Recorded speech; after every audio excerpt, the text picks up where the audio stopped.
یہ کہانی ہے 4 معصوم بیٹیوں کی جو ایک عام سے گاؤں کی سادہ زندگی گزار رہی تھیں، لیکن تقدیر نے ان کی زندگی میں ایسا طوفان برپا کیا کہ سب حیران رہ گئے۔ آخر وہ لڑکیاں حاملہ کیسے ہو گئیں؟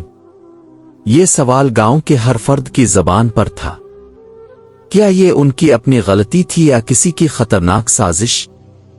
ان کے ساتھ ایسا کیا ہوا یہ جاننے کے لیے آپ کو یہ کہانی آخر تک دیکھنی ہوگی۔ یہ کہانی آپ کو جھنجھوڑ کر رکھ دے گی اور آپ کو سوچنے پر مجبور کرے گی کہ ہم اپنے معاشرے میں کتنا انصاف کرتے ہیں۔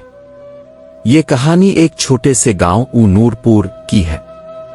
گاؤں کے لوگ سیدھے سادے تھے، لیکن گاؤں میں کچھ ایسے لوگ بھی تھے جو دوسروں کی خوشیوں کو دیکھ کر جلن محسوس کرتے تھے۔ مہر النساء اسی گاؤں میں اپنی 4 بیٹیوں عالیہ، زینب، فاطمہ اور اقرا کے ساتھ رہتی تھی۔ مہر النساء نے اپنی ساری زندگی اپنی بیٹیوں کی پرورش میں لگا دی تھی۔ وہ چاہتی تھی کہ اس کی بیٹیاں نیک، عزت دار اور تعلیم یافتہ بنیں تاکہ ان کا مستقبل روشن ہو۔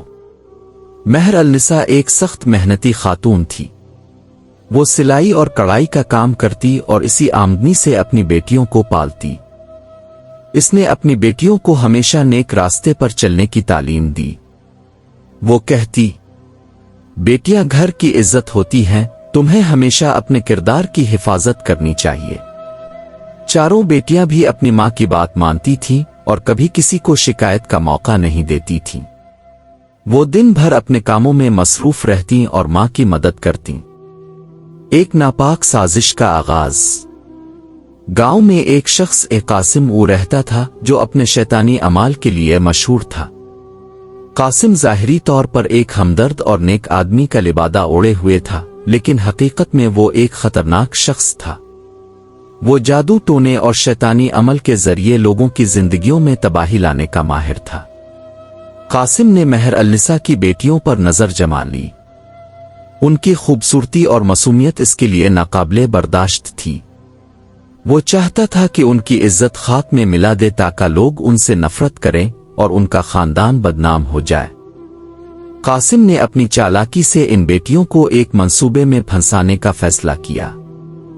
اس نے ایک دن گاؤں کے لوگوں کو جمع کر کے کہا، میں نے خواب میں دیکھا ہے کہ مہر النساء کے گھر میں شیطانی عمل ہو رہا ہے اور اس کے اثرات پورے گاؤں پر پڑ سکتے ہیں۔ ہمیں اس کی حقیقت جاننی ہوگی۔ یہ سن کر گاؤں کے لوگ شکوک و شبہات میں مبتلا ہو گئے۔ قاسم نے اپنے جادوئی عمل کے ذریعے جھوٹے ثبوت تیار کیے اور گاؤں کے چند لوگوں کو دکھایا۔ ایک دن جب مہر النساء گھر پر نہیں تھی، قاسم نے موقع کا فائدہ اٹھایا اور چپکے سے ان کے گھر کے آنگن میں کچھ عجیب سی چیزیں دفن کر دیں۔ کچھ دن بعد قاسم نے گاؤں والوں کو بلایا اور کہا کہ مہر النساء کی بیٹیاں حاملہ ہیں۔ یہ خبر جنگل کی آگ کی طرح پھیل گئی۔ گاؤں والے حیران ہو گئے کہ وہ معصوم اور شریف لڑکیاں ایسی حرکت کیسے کر سکتی ہیں۔ لوگ مہر النساء کے گھر پہنچ گئے اور اسے الزام دینے لگے۔ مہر النساء اپنی بیٹیوں کے ساتھ دروازے پر آئی اور گاؤں والوں سے کہا، یہ جھوٹ ہے، میری بیٹیاں معصوم ہیں۔ مہر النساء کو معلوم تھا کہ یہ سب قاسم کی سازش ہے، لیکن اس کے پاس کوئی ثبوت نہیں تھا۔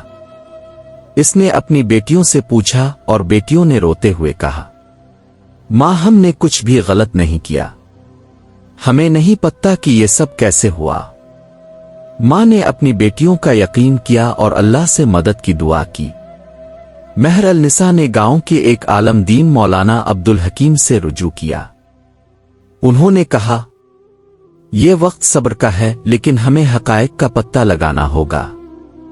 مولانا نے قاسم کے بارے میں تحقیق شروع کی اور معلوم ہوا کہ اس کے پاس کئی لوگ پہلے بھی شکایت لے کر آئے تھے۔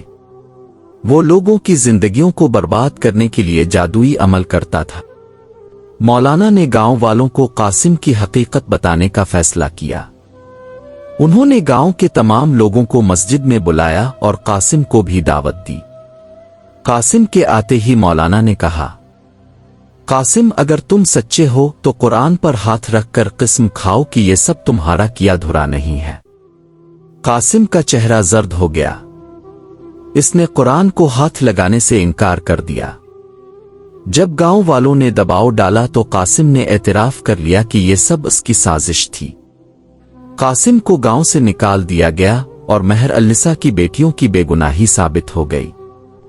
گاؤں والوں نے مہر النساء سے معافی مانگی اور ان کی عزت بحال کی۔ یہ کہانی ہمیں سکھاتی ہے کہ آزمائش کتنی ہی بڑی کیوں نہ ہو، اللہ کی مدد سے حق ہمیشہ غالب آتا ہے۔ ہمیں اپنی زندگی میں سچائی اور صبر کا دامن کبھی نہیں چھوڑنا چاہیے۔ یہ کہانی آپ کو کیسی لگی؟ کمنٹ میں اپنی رائے دیں اور مزید ایسی کہانیوں کے لیے ہمارے چینل کو سبسکرائب کریں۔